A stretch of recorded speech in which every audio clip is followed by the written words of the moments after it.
I'm Jeffrey Choy. I am a visual artist, designer, writer, publisher, author, and I mostly based in the UK. I have worked elsewhere this year. I've worked in Portugal, and I will be having an exhibition, shameless plug, in Amsterdam, in NDSM Fuse. So in upcoming November to January. So I work in Europe in general because of the closer approximation. But generally, I work in the UK. I run a collective called Hidden Kalen, which is Hidden Kalen, if you know, is like a chimera of a sort. So we are like a collective of 6, and then we run theater works. We run publication as well as exhibitions and art stuff basically. So that's my general practice. I could get into like a whole bio, but we can dive into that later. I'll have actually, I prepare. I don't know why I forgot about this whole thing, because I talked to Loretta before that I would like do a little kind of screen sharing, and if everyone can see the screen, the audience, are we okay? Yes. So yes. This is also if you go to my website, there's a more kind of detailed bio. Let's not read all of this, but so Umbrella Uprising is a project that I started in 2019 when I was in Hong Kong. No, when I was looking at what's happening in Hong Kong, I was in London. I was part of the 2014 protests, and so when 2019 happened, I thought, oh, that was a continuation of that protest, but I can't be there because I'm in London. But I do have a practice of like arts and publication design. So I decided I'll just collect these artworks. I also made a few artworks, a few like protest signs and things like that across Hong Kong at the time remotely for my friends. And then I started to collect other people's artwork to kind of like as a collection at the beginning. And then throughout time, it turns into this this archive. And I was like, oh, I can narrate through like how these are these dates, and you can kind of see the through line of the emotions through the protest, through this project. So this is basically how it started, and it becomes this whole publication where I did a Kickstarter for, which is finished in 2020, and then about 2,000 pre-order, and then further on I managed to push this book to a lot more viewers, because everyone at the time was trying to support the movement however they can, and this is a really nice way to encapsulate basically the event that had happened. And it's really sobering. Over the years, I have had really lovely. I have run into people completely out of nowhere. Like in theater, I was like, "Oh, my name is Jeffrey Choy," and you are that Jeffrey Choy. That is really lovely to run into people that have come across the book, and then the book has an impact on them. And so and a lot of these artworks you can't find now. And I started at the time contacting a lot of the Telegram admins, people running the network of informations and distributing these artworks. I contact them and ask them, when you receive something, can you ask the people to also allowing publication for the future? And then they all say yes, they want this to reach as much as wide as possible. So I get permission from the artists to publish them, even though they are not credited for obvious reason. So yeah, that's basically how this project started and how my practice kind of goes into it. Right. So I would like to ask you some question, Jeffrey. Because as you've been saying, that's like you contacted a lot of telegrams, people who has this protest art, but there is like 500 of them, like and there is a lot of like how could I say, like archiving, and then like everything that you have to do, like to the translation and also like to collect them, to make them like in a order.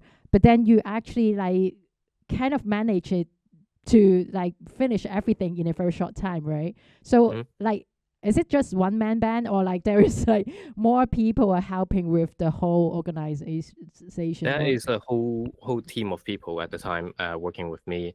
So yeah, I know there's a question coming up about collaboration soon, and kind of like it goes into basically me just I think for one, the reason why I have so much energy to do that is just that there's so much pent up like anxiousness and anger and frustration, and you can't sleep. You're watching all this live stream online on YouTube, on Facebook about Hong Kong, and then you're trapped in this flat in London, and then all this energy has to go somewhere, and then that's how my way of dealing with it, for one, and then I decided to get my friends to oh, get my friends to start writing with me, because I'm not a very good writer at the time. I think like yeah, so I wouldn't call myself a good writer now, but still, I've gotten better. But the point is I started to ask my friends to, oh, can you help me proofread this and edit this and write this, and I can design the book. I know where to get it print. I know where to get it distributed.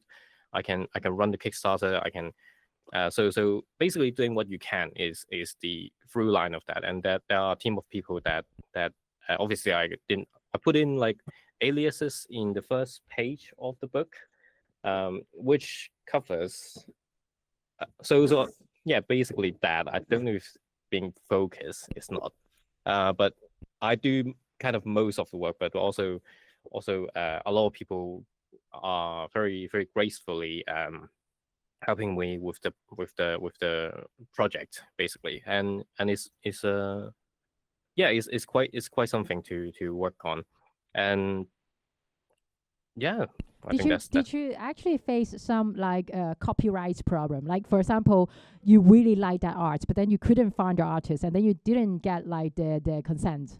if I don't get that consent, I wouldn't publish it. There is one artist that just one incident that I contacted them, and then I thought I have their approval, so I put it in like a demo, and I sent the demo out to them, and then they were like, what the fuck is this? Like, I never said yes to this." So one kind of miscommunication, but the other ones they're all happy with their or like they ask for a copy, things like that. Is all is tricky because it's such a big number of people to keep track of, and I try my best, and yeah. So I'm happy it's just one incident that it didn't work out.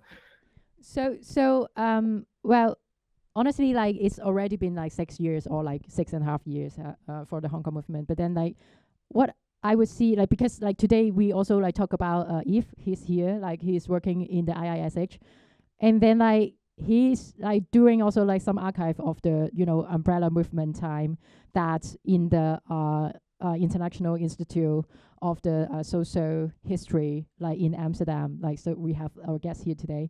That I was thinking like though like when the time was there, like when I was in the umbrella movement, or when I was in like the 2019, although I'm not there actually.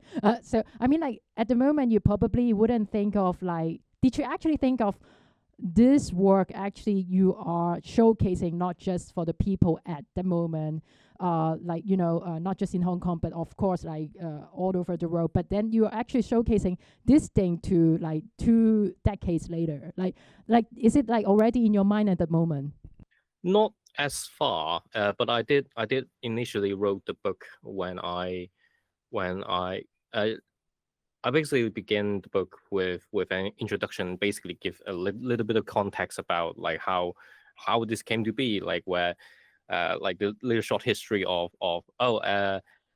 Brits want to get tea from India, and then they need to pay silver, but they don't have silver, so they have to sell drugs to Qing, and then Qing said no to the drug, and then they sent gunship to Qing, and then they got to the island from Qing after they won the battle, and then China Civil War, blah blah, and then another power came into be, which is CCP, and then the Brits were, I think at the time Margaret Thatcher was like was threatened to at some degree to oh, if you don't return Hong Kong to us, even though they didn't get it from them, then something will happen or something like that. But a little bit short history of that context of really helpful to help you understand. Oh, like, well, it's not as simple as, oh, good guy, bad guy doing it's a complex web of power struggles and geopolitics that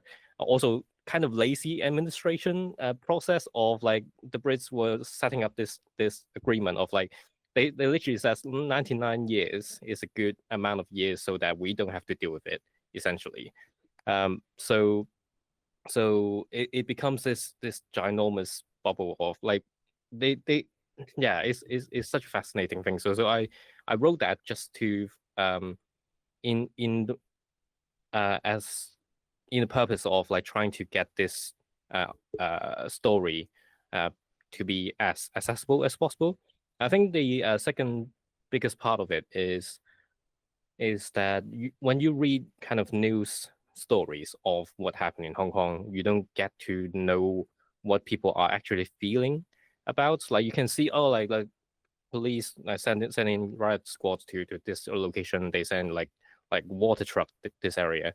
You don't really see a lot of like, oh, these protesters are there to demand for this thing, and why they are doing that, and how are their morals when that thing happened, or and it really encapsulates a lot of the emotions that are kind of lacking in a lot of the official records, basically. So I think this is this is kind of my way of processing it, and also like trying to communicate this story through like emotional aspects. And I think that's where protest art comes in.